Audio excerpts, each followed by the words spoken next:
सुन रहे हैं रेडियो गोरखपुर 90.8 गुनगुनाओ अपनी धुन। नमस्ते, आदाब, सलाम। रेडियो गोरखपुर 90.8 से मैं हूं आपका अपना आरजे मार्तंड और आप हमें इस समय देख रहे हैं हमारे सोशल हैंडल प्लेटफॉर्म पर। और देखिए, आज का दिन बेहद ही खास है।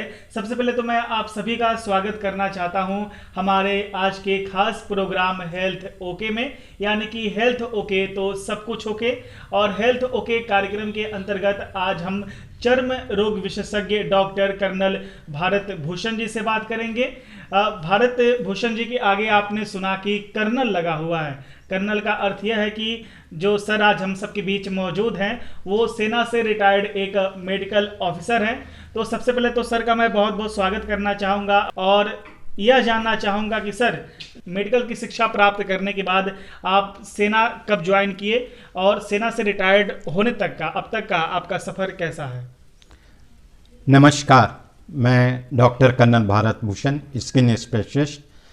मैंने अपना MBBS GSVM medical college Kanpur से 1982 में पूरा किया और उसके MBBS करने के तुरंत बाद मैंने आर्मी ज्वाइन कर ली और आर्मी में 28 साल नौकरी करने के बाद 2010 में मैंने प्रीमेच्योर रिटायरमेंट लेकर के गोरखपुर में सेटल होकर के अपना स्किन में प्रैक्टिस करने लगा।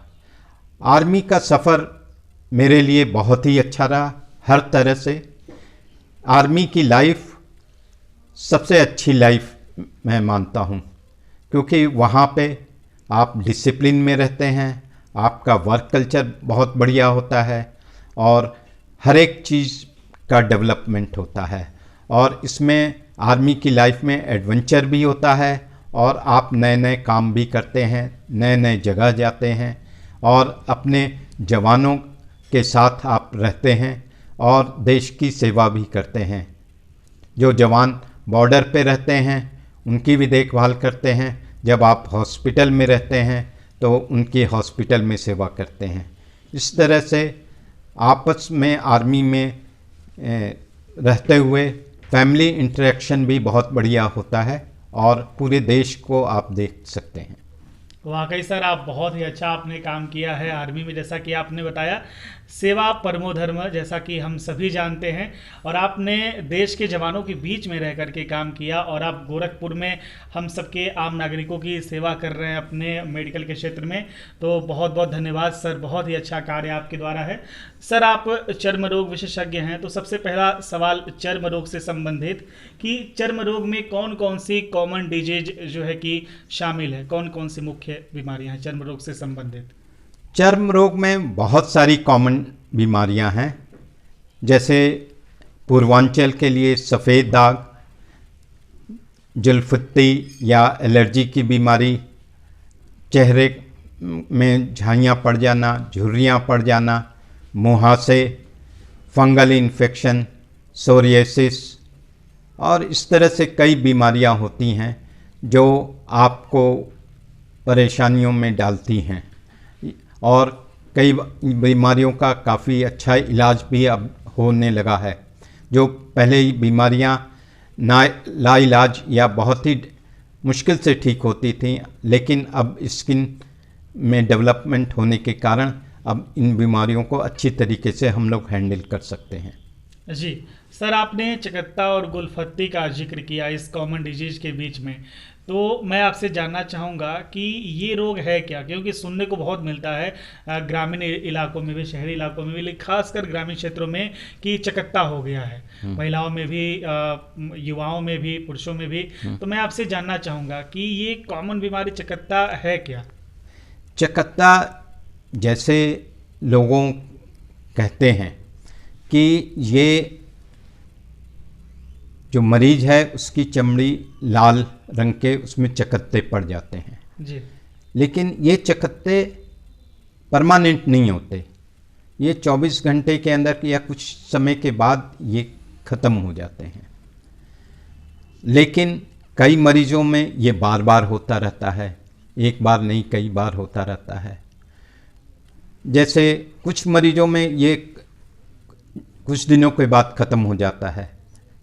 अगर इस बीमारी को हम दो डिवीज़न में बांटते हैं, जैसे एक्यूट अर्टिकेरिया जिसको चकत्ता मने कहते हैं, और एक क्रॉनिक अर्टिकेरिया। जी। तो एक्यूट अर्टिकेरिया वो होता है जो 6 वीक में ख़त्म हो जाता है, अच्छा। और क्रॉनिक अर्टिकेरिया या जो ये चकत्ते वाली बीमारी होती है वो 6 वीक से आगे चलती है। मेन प्रॉब्लम हम लोग को ट्रीटमेंट में क्रॉनिक अर्टिकेरिया में होती है। कई बार ये अर्टिकेरिया जो होती है इसमें मरीज के होंठ और मुंह भी सूजने लगते हैं, आँख के चारों ओर भी सूजन आ जाती है, आँख से पानी आने लगता है और भी तकलीफ़ होती है, तो इसको एंजियोएडिमा कहते हैं। जी। तो ये भी एक तरह की चकत्ते से रिलेटेड बीमारी है। इसके कारण बहुत सारे हैं, जैसे किसी दवा से हो जाना, किसी चीज़ का रिएक्शन होना, और या किसी अंदर में बीमारी, किसी बीमारी के कारण होना, या किसी कोई चीज़ खाना खाने से होना, या कई बार धूल से होता है। इवन कई बार आपको इमोशनल स्ट्रेस से भी ये बीमारी अच्छा। होती है। तो इस तरह से इसके कोई एक कारण नहीं है, ये सब आपकी तरह मैंने एक ट्रिगर फैक्टर्स हैं, जी। और ये आपके शरीर में रिएक्शन करना शुरू करते हैं। जो रिएक्शन होता है, एक तरह के मास्ट सेल होते हैं, उससे आपको हिस्टामिन रिलीज़ होता है, और वो हिस्टामिन एक तरह के चकत्ते की तरह से आपको दिखाई देता है। जी। अच्छा, किस उम्र वर्ग में सर ये ज़्यादा देखने को मिलता है? क्या बच्चों में भी ये होता है? ये हर एक उम्र वर्ग में मिलता है। हाँ। लेकिन लोगों का जनरली सोचना होता है कि बच्चों में नहीं होता है, अच्छा। या बहुत कम होता है। तो ये बच्चों में भी लगभग उतना ही कॉमन है जितना बड़ों में। ये लगभग 0.5 पर 1000 से लेकर के 2.3 पर 1000 तक ये कॉमन है, इतना कॉमन डिजीज़ है। जी। अच्छा सर, चकत्ता से बचने के लिए बचाव क्या किया जाए? सावधानियां कौन कौन सी है जिसे अपनाई जाए जिससे चकत्ता से बचा जा सके? चकत्ते से बचने के लिए आप सबसे पहले जांच करते हैं। जांच बहुत सारी करने की ज़रूरत नहीं होती है, जैसे सिंपल एक ब्लड टेस्ट कर दिया और 1-2 टेस्ट कर दिया।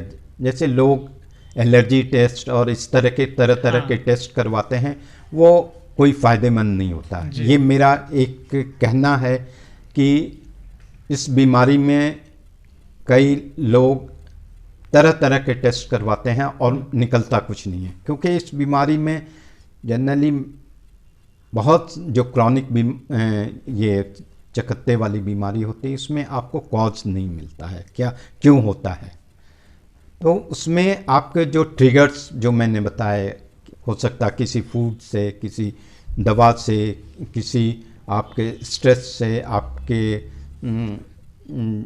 कोई चीज़, इवन जैसे होता है कि प्रेशर अर्टिकेरिया होती है, जैसे टाइट बेल्ट करने से होता है, एक्सरसाइज करने से होता है, धूप में ज़्यादा करने से होता है। तो इन सब चीज़ों को आपको आइडेंटिफाई करना था, और इससे बचाव करने से आपकी बीमारी कंट्रोल में रहती है।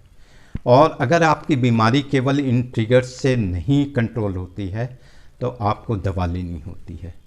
दवा लेनी होती है, उसको सबसे कॉमन एंटीहिस्टामिनिक कहते हैं। लोग सबसे कॉमन दवा होती है आजकल एविल ले लेते हैं। हम लोग एविल या इस तरह की दवा को इसलिए अवॉइड करते हैं कि एविल जैसी दवा होती है उससे आदमी को नींद बहुत आती है, तो वो अपना काम उतने कायदे से नहीं कर पाता है, तो उसका रूटीन डिस्टर्ब हो जाता है। तो इस तरह से कई दवाएं, अच्छी दवाएं आई हैं जो आपके एलर्जी को भी कंट्रोल करती है और आपके डे रूटीन को भी डिस्टर्ब नहीं करती है।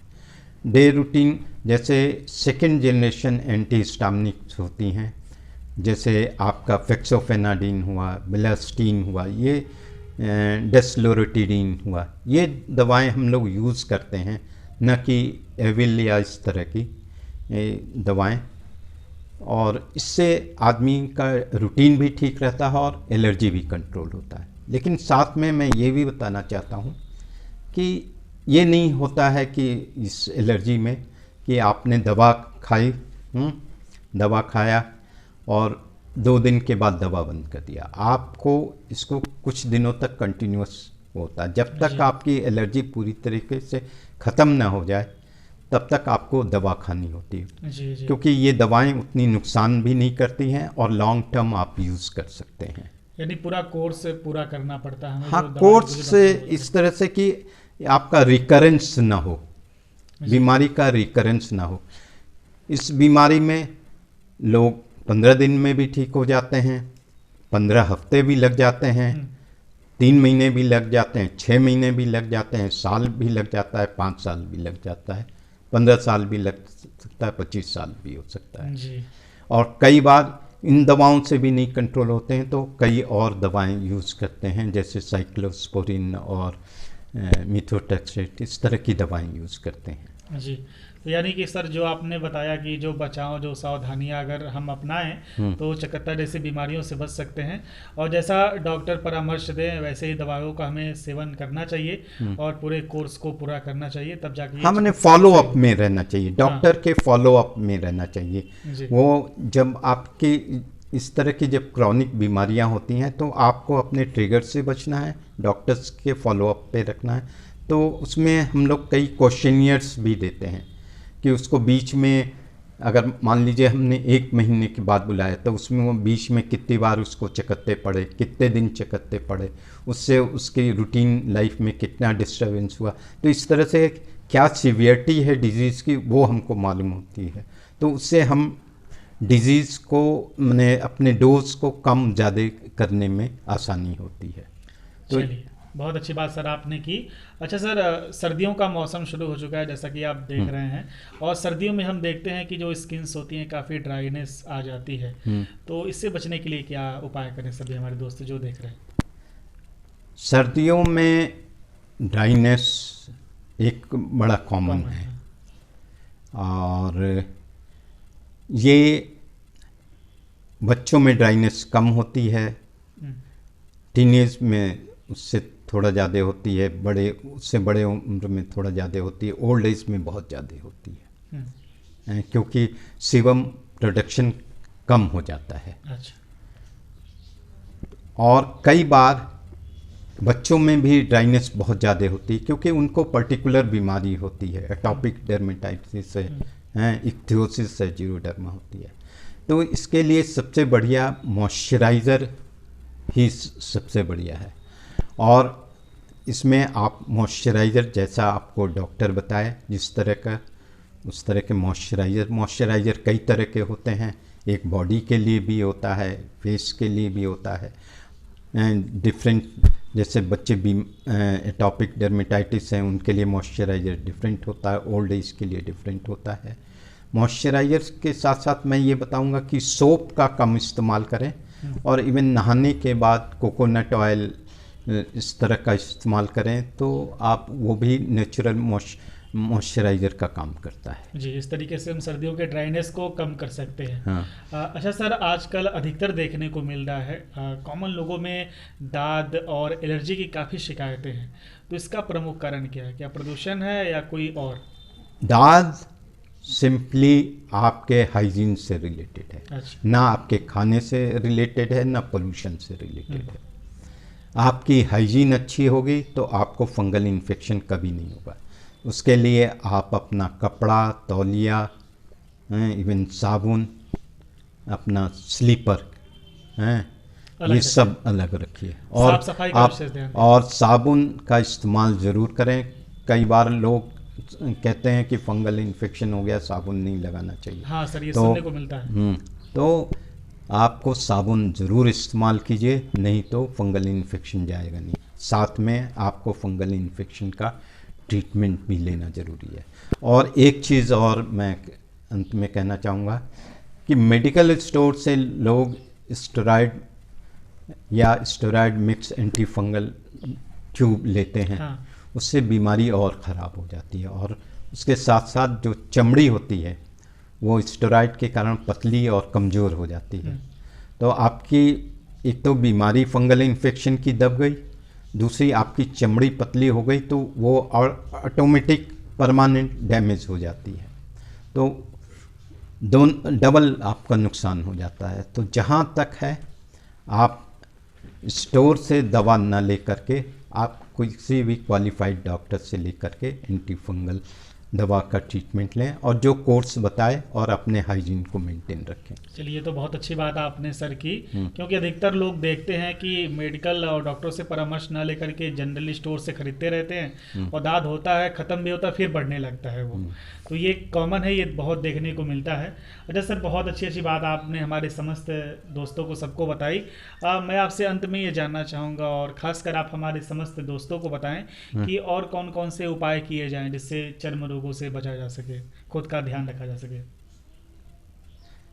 सबसे सिंपल सी चीज़ है अपना हाइजीन को मेंटेन करें, अपने न्यूट्रिशन को मेंटेन करें, और कोई आपको अगर स्किन संबंधित प्रॉब्लम हो उसको तुरंत कांटेक्ट करें। हाइजीन वेरी इम्पोर्टेंट जी, मतलब हाइजीन बहुत क्योंकि skin is the largest part of the body और इसमें हाइजीन का बहुत बड़ा रोल होता है। जी जी, चलिए बहुत बहुत धन्यवाद सर हमारे साथ जुड़ने के लिए।